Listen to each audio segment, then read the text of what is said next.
Good morning to all my dear students. Class 9th chapter 5 biology का first chapter इसे मानेंगे हम जीवन की मौलिक इकाई। इसके अंतर्गत सबसे पहले हम पढ़ते हैं कोशिका। इसे क्वेश्चन बनता है कोशिका किसे कहते हैं। कोशिका सजीवों की संरचनात्मक तथा क्रियात्मक इकाई होती है। कोशिका क्या होती है? जीवों की संरचनात्मक और क्रियात्मक इकाई होती है। इसकी खोज सर्वप्रथम रॉबर्ट हुक ने 1665 ईस्वी में सूक्ष्मदर्शी के माध्यम से कार्क की काट का अध्ययन करते समय किया था। देखिए, कोशिका खोज सबसे पहले किसने किया था? रॉबर्ट हुक ने 1665 ईस्वी में किया था। उन्होंने क्या सूक्ष्मदर्शी के माध्यम से किया था। जब वो क्या कर रहे थे? कार्क का काट का अध्ययन कर रहे थे, तब इसकी स्टडी उन्होंने की थी। ओके, नेक्स्ट हम पढ़ेंगे कोशिका सजीवों की सबसे छोटी इकाई होती है। कोशिका सजीवों की सबसे छोटी क्या है? इकाई है। ठीक है, नेक्स्ट आगे पढ़ेंगे बेटा। सबसे छोटी कोशिका 0.1 माइक्रोन, ठीक है, माइक्रोन की होती है। ठीक है, सबसे छोटी कोशिका कितनी होती है? 0.1 माइक्रोन की होती है। पीपीएलओ को कहते हैं माइकोप्लाज्मा लाइक ऑर्गेनिज्म, या फिर माइकोप्लाज्मा निमोनिया लाइक ऑर्गेनिज्म कहते हैं। ये क्या है? ये सबसे छोटी क्या है? कोशिका है। नेक्स्ट आगे हम पढ़ेंगे सबसे बड़ी कोशिका शुतुरमुर्ग का अंडा 135 मिमी से 170 मिमी तक का होता है।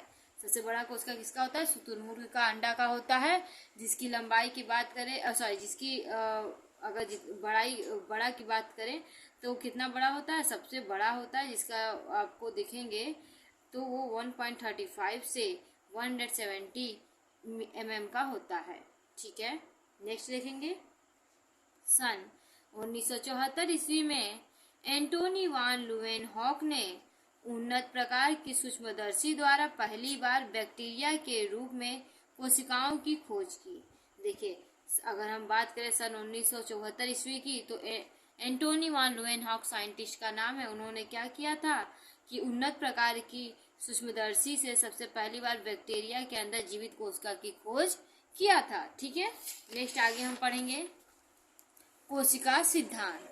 कोशिका सिद्धांत के बारे में बात करें तो मैथियान, स्लीडेन तथा थियोडन स्वान के अनुसार सभी पादपों तथा जंतुओं के शरीर कोशिकाओं तथा उनके द्वारा उत्पादित पदार्थों से बनी होती हैं। देखिए, स्लाइडेन और स्वान दो साइंटिस्ट थे।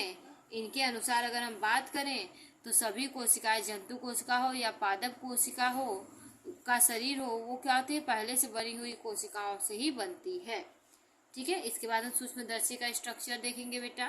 देखिए, सूक्ष्मदर्शी के बारे में पहले थोड़ा पढ़ेंगे, फिर स्ट्रक्चर देखिए। सूक्ष्मदर्शी सूक्ष्म कोशिकाओं के प्रेक्षण के लिए सूक्ष्मदर्शी की आवश्यकता होती है। जो छोटी छोटी कोशिकाएं होती है जिनको हम नग्न आंखों से नहीं देख सकते, उनको देखने और उन पर रिसर्च करने के लिए हमको किसकी आवश्यकता होती है? सूक्ष्मदर्शी की आवश्यकता होती है।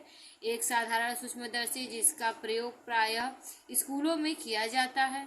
ये जो स्कूल में आप देखे होंगे, जो भी सूक्ष्मदर्शी वो कैसा होता है? साधारण सूक्ष्मदर्शी होता है। संयुक्त सूक्ष्मदर्शी कहलाता है। देखिए, प्राय स्कूल में आप साधारण सूक्ष्मदर्शी देखते हैं, लेकिन हमें क्या सूक्ष्म सूक्ष्मदर्शी की रिक्वायरमेंट होती है अगर बहुत अच्छा हमको किसी चीज़ का फोटो लेना है या फिर बहुत अच्छा फोटो देखना है तब। ठीक है, बहुत छोटे ऑर्गेनिज्म का। नेक्स्ट आगे पढ़ेंगे हम। देखिए, स्ट्रक्चर अगर देख लीजिए आप, तो प्रकाश सूक्ष्मदर्शी का ये स्ट्रक्चर है। बहुत ध्यान से देखिएगा, बहुत बेहतरीन इसको बनाने की कोशिश की गई है। नेक्स्ट आगे हम पढ़ेंगे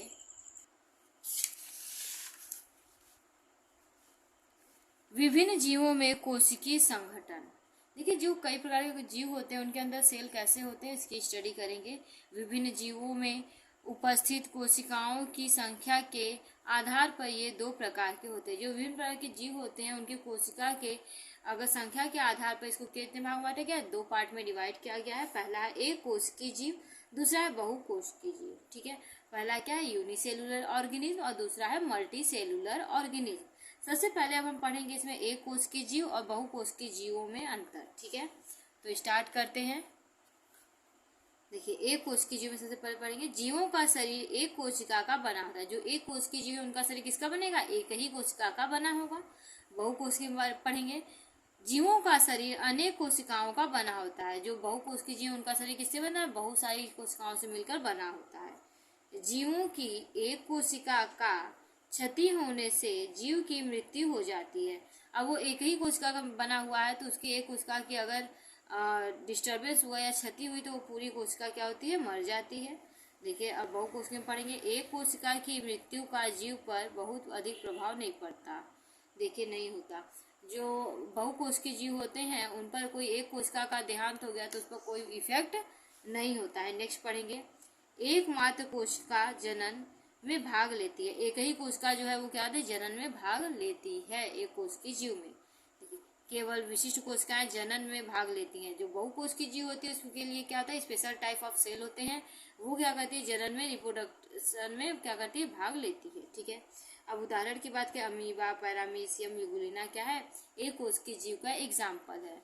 ठीक है, बहुकोश की जीव का एग्जाम्पल का बात करें मनुष्य, पौधा, कवक, ये सब बहुकोश की जीव का एग्जाम्पल है। नेक्स्ट आगे पढ़ेंगे कोशिका की संरचनात्मक संगठन। अगर संरचनात्मक संगठन के बारे में बात करें तो स्टडी स्टार्ट करते हैं। कोशिका में विशिष्ट घटक को कोशिका संघटक कहते हैं। ठीक है, या फिर हम बोल सकते हैं कोशिका के विशिष्ट घटक को कोशिका, यहाँ देखिए संघटक नहीं लिखा है, संगठन कहते हैं। ठीक है, प्रत्येक कोशिका निम्नलिखित 3 प्रकार के घटक से मिलकर बने होते हैं। निम्नलिखित 3 प्रकार के घटक क्या होते हैं? प्रत्येक कोशिका में दिखाई देते हैं। पहला है प्लाज्मा झिल्ली अथवा कोशिका कला। पहला क्या होता है? प्लाज्मा झिल्ली या कोशिका कला होता है। दूसरा होता है केंद्रक। तीसरा होता है कोशिका द्रव्य। ओके, तो अब हम पढ़ेंगे प्लाज्मा झिल्ली अथवा कोशिका कला के बारे में। देखिए, इसे जीव द्रव्य कला भी कहते हैं। प्लाज्मा कला क्या होती है? जीव द्रव्य कला भी कहते हैं। यह रचना पौधों तथा जंतु दोनों में पाई जाती है। रचना प्लांट्स और एनिमल दोनों में ही पाया जाता है। नेक्स्ट, पादप कोशिका में कोशिका भित्ति के ठीक नीचे तथा जंतु कोशिका में यह बाहरी आवरण होता है। देखिए, पादप कोशिका में क्या था? कोशिका भित्ति के ठीक नीचे पाई जाती है। और जंतु कोशिका में क्या होता है कि वह सबसे बाहरी आवरण होता है। नेक्स्ट आगे हम पढ़ेंगे।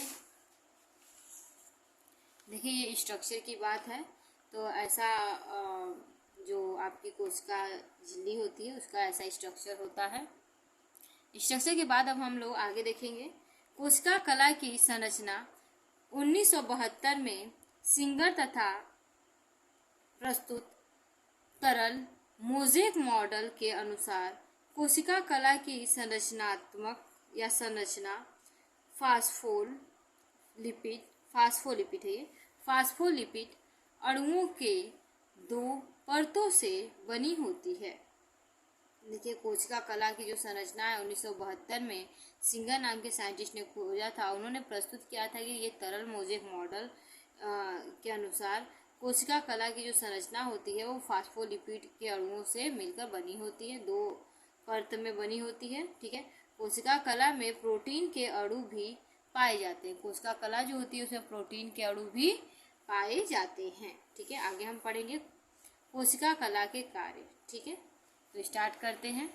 यह विभिन्न पदार्थों के कोशिका में प्रवेश तथा अनेक बाहर निकलने की प्रक्रिया को नियंत्रित करते हैं। ठीक है, ये क्या करता है कि विभिन्न प्रकार की कोशिकाएं जो प्रवेश करती हैं और जो अंदर से क्या होती हैं बाहर को निकलती हैं उनको क्या करता है? ये नियंत्रित करता है। ठीक है, नेक्स्ट, यह कोशिका को निश्चित आकृति प्रदान करती है। कोशिका को क्या करती है? निश्चित आकृति प्रदान करती है। नेक्स्ट आगे हम पढ़ेंगे कोशिका कला द्वारा परिवहन। कोशिका कला द्वारा जो परिवहन था उसकी स्टडी करेंगे इसमें। जिसमें सबसे पहले हम पढ़ेंगे विसरण उच्च सांद्रता के क्षेत्र से निम्न सांद्रता के क्षेत्र को एक समान सांद्रता बनाने के लिए अणुओं की स्वतः गति होती है।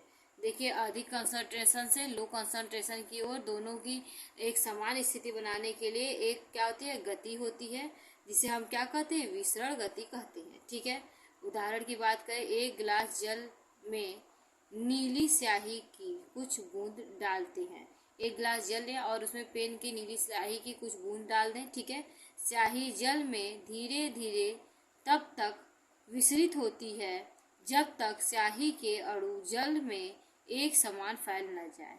देखिए स्याही कब तक एक स्थान दूसरे स्थान तक विसरित होती है और जो पानी में घुलती रहती है, जब तक कि वो जो स्याही है वो पानी में जितने पूरे पानी में जब तक न घुल जाए तब तक क्या होती है, वो एक स्थान दूसरे स्थान तक विसरित होती रहती है। नेक्स्ट हम पढ़ेंगे परासरण, ऑस्मोसिस।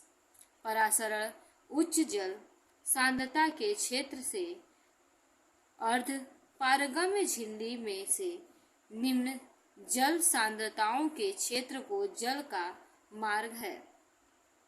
ठीक है, देखिए जो परासरण दाब होता है या परासरण होता है वो उच्च जल सांद्रता के जो अर्ध पारगम्य झिल्ली होती है उसे निम्न जल सांद्रता के जो अर्ध पारगम्य झिल्ली होती है या क्षेत्र होता है उसमें गमन करने के मार्ग से है। ठीक है, नेक्स्ट विभिन्न प्रकार के झिल्लियों को उनकी पारगम्यता के आधार पर निम्न वर्गों में बांटा गया है। देखिए विभिन्न प्रकार की जो झिल्लियां होती हैं उनके पारगम्यता के आधार पर उनको कई पार्ट में डिवाइड किया गया है। पहले पारगम्य पढ़ेंगे हम। देखिए प्राथमिक कोशिका भित्ति जैसी सतहें अनेक प्रकार के अणुओं को आसानी से आर पार जाने देती है, इन्हें पारगम्य कहते हैं। सबसे पहले पारगम्य की बात करें तो ऐसी कोशिका झिल्ली जो कोई भी अणु या मॉलिक्यूल्स हो उसको आराम से आने जाने दें, उसे हम क्या कहते हैं, पारगम्य कहते हैं। नेक्स्ट अपारगम्य, ऐसे सतह जो विलयन या विलय भी पदार्थ के अणुओं के आर पार न जाने दें। देखिए अपारगम्य झिल्ली ऐसी झिल्ली होती है जो किसी भी पदार्थ को, किसी भी मॉलिक्यूल्स को उसे आर पार जाने न दे, उसे क्या कहते हैं हम, अपारगम्य झिल्ली। नेक्स्ट है अर्धपारगम्य झिल्ली। एक अर्धपारगम्य सतह विलायक अणुओं को आर पार जाने देती है लेकिन विलेय अणुओं पर रोक लगा देती है। ठीक है, देखिए ऐसे ये अर्धपारगम्य झिल्ली एक ऐसा झिल्ली होता है जो क्या करे कि विलायक के जो अणु है उनको आर पार जाने देती है लेकिन विलेय के जो अणु उनको आर पार जाने नहीं देती है। ऐसे झिल्ली को कहते हैं अर्धपारगम्य झिल्ली कहते हैं। इसका एग्जाम्पल है सेलोफेन एवं अन्य कृत्रिम झिल्लियां। ओके, नेक्स्ट हम पढ़ेंगे कोशिका भित्ति। कोशिका भित्ति एक निर्जीव संरचना है। कोशिका भित्ति क्या है, एक निर्जीव संरचना है जो पादप कोशिकाओं के चारों तरफ से घेरे रहती है। जो प्लांट टिश्यू होते हैं या प्लांट सेल होते हैं उनको चारों तरफ से क्या करती है, घेरी रहती है। इसका निर्माण कोशिका द्रव्य व अनेक स्त्रावित पदार्थों द्वारा होता है। इसका निर्माण किसी कोशिका द्रव्य द्वारा या फिर अनेक स्त्रावित जो पदार्थ होते हैं उनसे इसका निर्माण होता है। गाल्जी उपकरण पादप कोशिका भित्ति के निर्माण में महत्वपूर्ण भूमिका अदा करता है। देखिए गाल्जी बॉडी जो होता है वो क्या करता है, पादप कोशिका भित्ति के निर्माण में क्या करता है, सहायता प्रदान करता है। नेक्स्ट हम पढ़ेंगे कोशिका झिल्ली निम्न परतों की बनी होती है। ये जो कोशिका झिल्ली होती है वो क्या होती है, कई परतों से मिलकर बनी हुई होती है, जिसमें हम अब परत सारे पढ़ेंगे। ठीक है, सबसे पहले पढ़ेंगे मध्य पटलिका। ठीक है, सबसे पहले क्या पढ़ेंगे, मध्य पटलिका।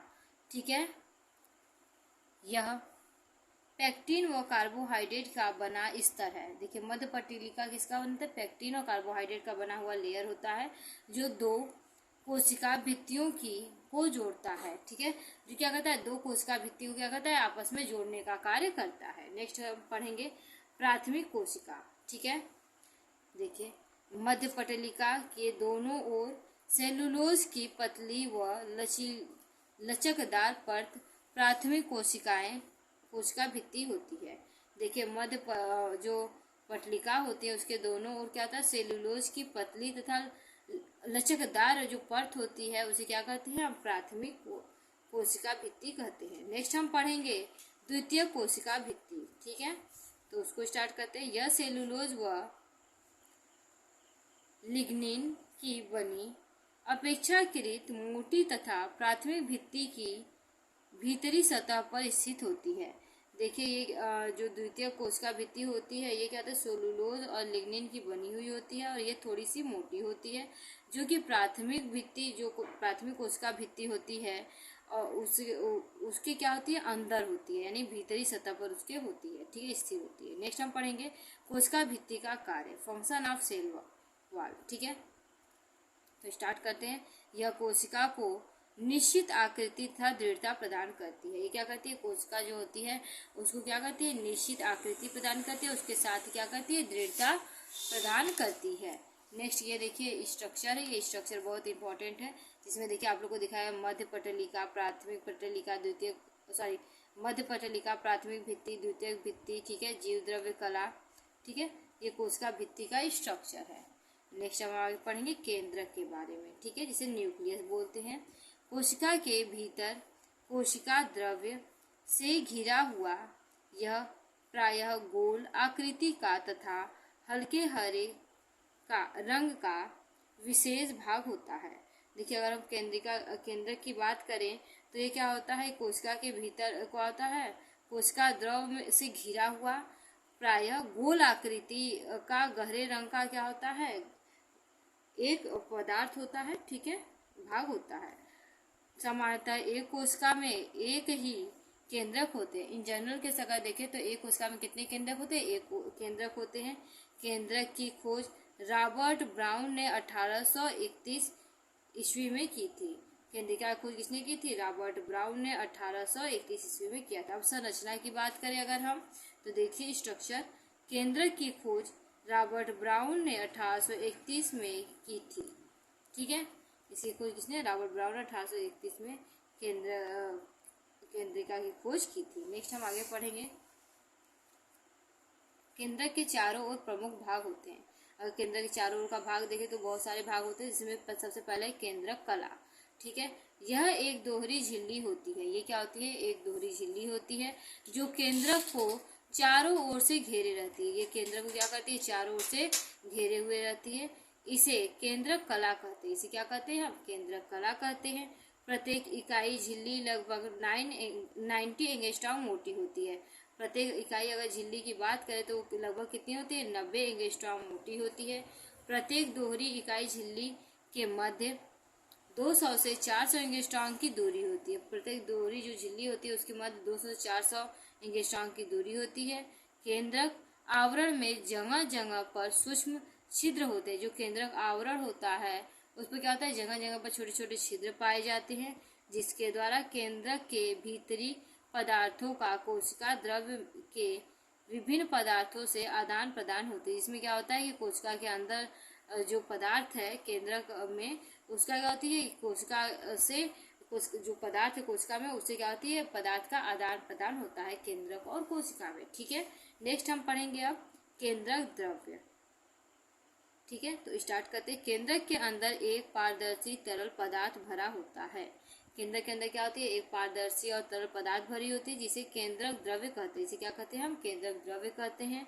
उचित रंगकों से रंगने पर केंद्रक द्रव्य में धागे नुमा पदार्थ जाल के रूप में बिखरे दिखाई देते हैं। अगर हम उसको उचित रंग से अगर रंग दे तो उसमें क्या होता है, धागे नुमा जाल पूरा फैला हुआ होता है। इसे क्रोमैटिन कहते हैं। इसे क्या कहते हैं, हम क्रोमैटिन थ्रेड कहते हैं, ठीक है। नेक्स्ट आगे हम पढ़ते हैं। देखिए ये स्ट्रक्चर ऑफ न्यूक्लियस है, केंद्र की संरचना है। देखिए ये दिख रहा है आपको। सबसे पहले ये ऊपरी वाला लेयर जो है ये क्या है, केंद्रक आवरण है। फिर इसके अंदर क्या होता है, केंद्रक द्रव्य भरा है। और ये जो थ्रेड दिख रहा है वो कैसा है, क्रोमैटिन थ्रेड है। और इसमें क्या होता है, नीचे केंद्रिका यानी न्यूक्लियोलस होता है, ठीक है। ये फिगर भी इम्पोर्टेंट है। अब हम नेक्स्ट पढ़ेंगे केंद्रिका के बारे में, न्यूक्लियोलस जिसे इंग्लिश में कहते हैं, ठीक है।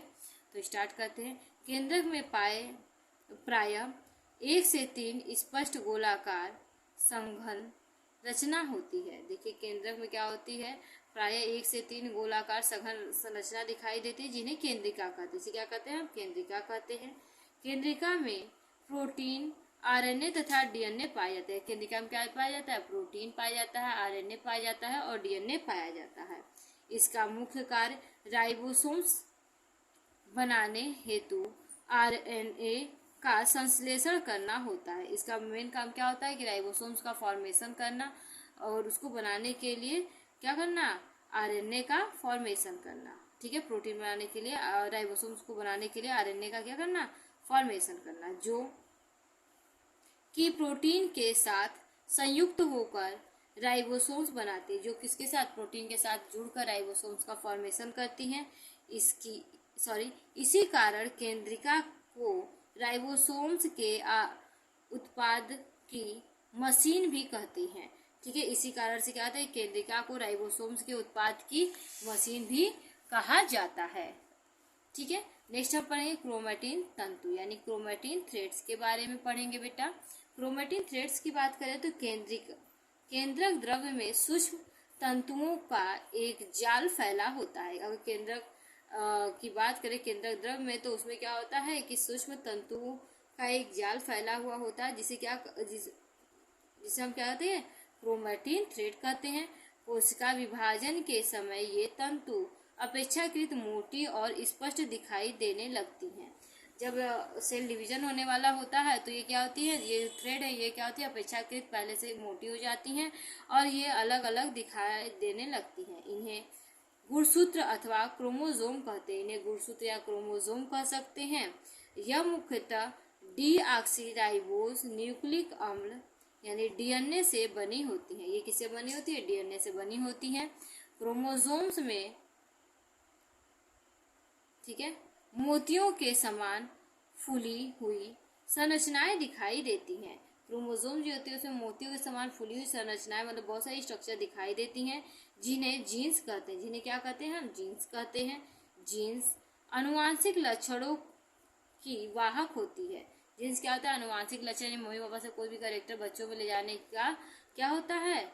आनुवांशिक पदार्थ होता है। वाहक के भांति कार्य करता है, ले जाने का कार्य, तथा जीवन के लक्षणों को एक पीढ़ी से अगली पीढ़ी में स्थानांतरित करता है। और यही जीन्स क्या होता है कि हमारे लाइफ की जितने भी लक्षण है वो एक पीढ़ी से दूसरी पीढ़ी में ले जाता है। नेक्स्ट हम पढ़ेंगे केंद्रक के कार्य। ठीक है, केंद्रक के कार्य पढ़ते हैं।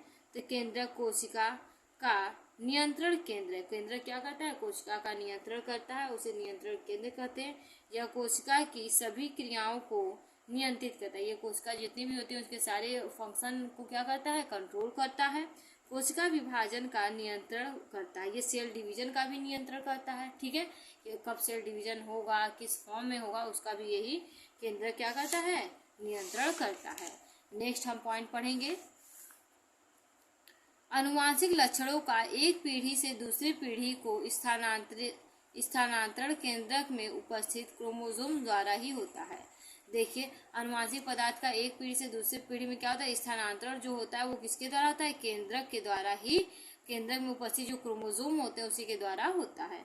नेक्स्ट पढ़ेंगे कोशिका की संरचना। ठीक है, स्ट्रक्चर ऑफ सेल्स की पढ़ेंगे। तो संगठन के आधार पर कोशिकाओं को दो प्रकार की होती हैं। ठीक है, अगर हम बात कर रहे हैं संगठन के आधार पर, तो कोशिकाएं कितनी प्रकार की? दो प्रकार की होती है। पहला प्रोकैरियोटिक कोशिका, दूसरा होती है यूकैरियोटिक कोशिका। तो इन दोनों में अब हम डिफरेंस पढ़ेंगे, जो कि बहुत ज़्यादा इंपॉर्टेंट है और लगभग हर साल ये क्वेश्चन पूछा जाता है कि प्रोकैरियोटिक कोशिका और यूकैरियोटिक कोशिका में 5 अंतर बताइए। तो बहुत ध्यान से पढ़ेंगे इसको। सबसे पहले एक साइड लिखेंगे प्रोकैरियोटिक, दूसरी साइड लिखेंगे यूकैरियोटिक। प्रोकैरियोटिक की बात करें तो प्रोकैरियोटिक में क्या होती है? कोशिका भित्ति प्रोकैरियोटिक में क्या होती है? पतली होती है। और यूकैरियोटिक में कोशिका भित्ति क्या होती है? मोटी होती है। दूसरा पॉइंट बात करें तो कोशिका भित्ति हो गई। तो फिर उसके बाद प्रोकैरियोटिक में जो होती है केंद्रक क्या होते हैं? अविकसित होता है, जबकि यूकैरियोटिक में केंद्रक पूर्ण विकसित होता है।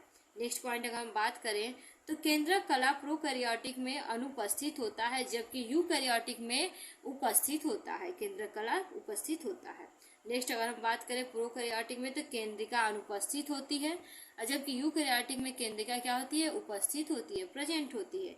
इसके साथ ही बहुत सारे ऑर्गेनेल जैसे कि कोशिकांग में अगर हम बात करें माइटोकॉन्ड्रिया, हरित लवक, लाइसोसोम, राइबोसोम, ये सभी क्या होता है, प्रोकैरियोटिक में अनुपस्थित होता है, जबकि यूकैरियोटिक में उपस्थित होता है। नेक्स्ट आगे हम पढ़ेंगे राइबोसोम 70S होता है, प्रोकैरियोटिक में 70S प्रकार के होंगे और यूकैरियोटिक में कैसे होंगे, 80S प्रकार के होते हैं। नेक्स्ट गुणसूत्र की बात करें तो प्रोकैरियोटिक में क्या होते हैं, केवल डीएनए की बनी एक ढीली ढाली गोल संरचना, ठीक है, हिस्टोन प्रोटीन क्या होता है, अनुपस्थित होता है, ठीक है। जबकि इसी के जस्ट अपोजिट हम यूकैरियोटिक में बात करें तो एक से अधिक डीएनए और प्रोटीन द्वारा निर्मित हिस्टोन प्रोटीन उपस्थित होता है। इसमें क्या होता है, हिस्टोन प्रोटीन प्रेजेंट होता है। इसके साथ ही लास्ट पॉइंट अगर हम बात कर रहे हैं तो सूत्री विभाजन क्या होता है कि प्रोकैरियोटिक में अनुपस्थित होता है और यूकैरियोटिक में उपस्थित होता है। लास्ट में एग्जाम्पल की बात करें तो प्रोकैरियोटिक का एग्जाम्पल है जीवाणु, नील हरित शैवाल, विषाणु इत्यादि, ठीक है, इत्यादि ना। नेक्स्ट अगर हम बात करें यूकैरियोटिक में तो इसके जंतु व वनस्पति कोशिकाएं सभी क्या है, इसकी एग्जाम्पल हैं, ठीक है। आप लोग को आशा करती हूँ समझ भी आ रहा होगा। इसके बाद अब हम पढ़ेंगे स्ट्रक्चर ऑफ प्लांट सेल, यानी यूकैरियोटिक कोशिका पादप कोशिका की अगर हम स्ट्रक्चर की बात करें तो ये आप स्ट्रक्चर देख सकते हो, बहुत ही प्यारा स्ट्रक्चर है जिसमें सभी कुछ दर्शाया गया है, ठीक है। ये स्ट्रक्चर जरूर देखें और ऐसा ही स्ट्रक्चर बनाने की बार बार कोशिश करें, ठीक है। देखिए अब नेक्स्ट आपके एनसीईआरटी में ये भी एक फिगर है, ठीक है, यूकैरियोटिक जंतु कोशिका का ये फिगर है, इसको भी ध्यान से देखें आप लोग, ठीक है, ये देखिए और इसको भी अच्छे से बनाने का कोशिश करिए, ठीक है। आगे मैं नेक्स्ट वीडियो में जो आएगा उसमें मैं आप लोगों को बनाने का ट्रिक भी बताऊंगी कैसे बनता है। अभी बस ऐसे हम नॉर्मल कंडीशन में देख लेते हैं। नेक्स्ट आगे हम पढ़ेंगे यूकैरियोटिक कोशिका के प्रमुख भाग। यूकैरियोटिक जो कोशिका होते हैं उसके बहुत सारे भाग होते हैं। देखिए किसी पादप कोशिका के 3 प्रमुख भाग होते हैं। जितने भी पादप कोशिका होते हैं उनके 3 पार्ट्स होते हैं। सबसे पहले कोशिका भित्ति, दूसरा जीव द्रव्य, तीसरा रिक्तिका या फिर रसधानियां जिसे कहते हैं। तो स्टार्ट करते हैं जीव द्रव्य, सबसे पहले पढ़ेंगे हम। देखिए कोशिका भित्ति से घिरी कोशिका के भीतर संपूर्ण जीवित पदार्थ को जीव द्रव्य कहते हैं। देखिए कोशिका भित्ति से घिरी हुई जो संरचना होती है कोशिका के अंदर, उस संपूर्ण संरचना क्या होती है, जीवित होती है और उसे क्या कहते हैं, जीव द्रव्य कहते हैं। हेक्सले के शब्दों में देखिए जीव द्रव्य जीवन का भौतिक आधार है। हेक्सले का कहना है कि जीव द्रव्य क्या है, जीवन का भौतिक आधार है। जीव द्रव्य की खोज डुजाइंडीन ने सन 1835 ईस्वी में की, जिसका नाम उन्होंने सार्कुलेन रखा। 1837 में पुरकिंजे ने इसे जीवद्रव्य कहा। 1837 ईस्वी में नहीं, 1837 ईस्वी में पुरकिंजे ने इसे क्या कहा, जीवद्रव्य कहा। नेक्स्ट आगे पढ़ेंगे जीवद्रव्य का गुण, ठीक है। तो इसमें देखिए जीवद्रव्य एक रंगहीन अर्धपारदर्शी तथा अर्ध तरल पदार्थ है। जीवद्रव्य क्या है, ये रंगहीन अर्धपारदर्शी और अर्ध तरल पदार्थ होता है जिसका लगभग 60 से 80% भाग जल एवं शेष भाग कार्बनिक व अकार्बनिक पदार्थों का बना होता है। 60 से 80 भाग जो होते हैं, 60 से 80% भाग जो होते हैं वो क्या होते हैं कि देखिए पीछे अभी मैं बताई हूँ, वो क्या होते हैं कि जल से बने होते हैं और शेष भाग जो होते हैं वो कार्बनिक और अकार्बनिक पदार्थों का बने होते हैं, ठीक है, जो अणु अथवा आयनों के रूप में पाए जाते हैं, जो किसमें अणु और आयनों के रूप में पाए जाते हैं। नेक्स्ट आगे हम पढ़ेंगे जीवद्रव्य एक कोलाइडी विलयन है। जीवद्रव्य की बात करें तो वो क्या है, एक कोलाइडी विलयन है जो सॉल एवं जेल दोनों स्वरूपों में पाया जाता है। जो सॉल और जेल दोनों स्वरूपों में क्या होता है, पाया जाता है। इसकी अर्धपारगम अवस्था को सॉल तथा अर्ध ठोस अवस्था को जेल कहते हैं, ठीक है। अर्धपारगम अवस्था जो होती है उसे क्या कहते हैं, हम सॉल, और अर्ध जो ठोस अवस्था होती है उसे क्या कहते हैं, जेल कहते हैं। जीवद्रव्य की 2 प्रमुख भाग होते हैं। देखिए पहला है कोशिका द्रव्य और दूसरा है केंद्र, ठीक है। हम पढ़ेंगे कोशिका द्रव्य। देखिए यहाँ पढ़ते हैं, कोशिका द्रव्य जीव द्रव्य का वह भाग है जो केंद्रक को चारों ओर से घेरे रहता है। देखिए कोशिका द्रव्य जो होता है जीव द्रव्य का वो पार्ट होता है जो केंद्रक को चारों ओर से क्या होता है, घेरे रहता है, तथा स्वयं कोशिका भित्ति से घिरा रहता है। और स्वयं किससे घिरा रहता है, कोशिका भित्ति से घिरा होता है। कोशिका द्रव्य को 3 भागों में विभाजित किया गया है। अगर कोशिका द्रव्य की बात करें तो उसे 3 पार्ट्स में डिवाइड किया गया है। पहला है जीव द्रव्य की कला अथवा कोशिका कला, दूसरा है रिक्तिका कला या फिर टोनोप्लास्ट, तीसरा है कोशिका कला तथा क्या कहते हैं, टोनोप्लास्ट के बीच का भाग। ठीक है, इसके 3 भाग माने जाते हैं।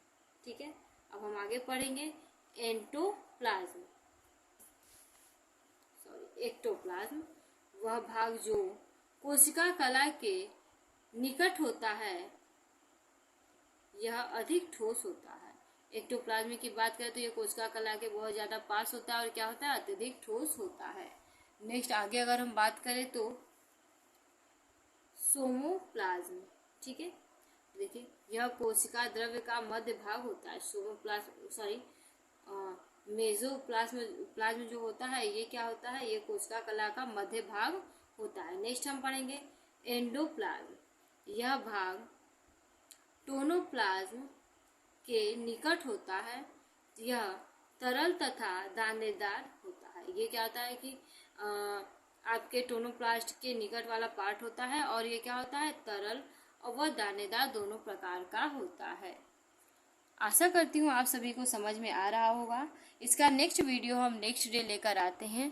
तब तक के लिए थैंक यू।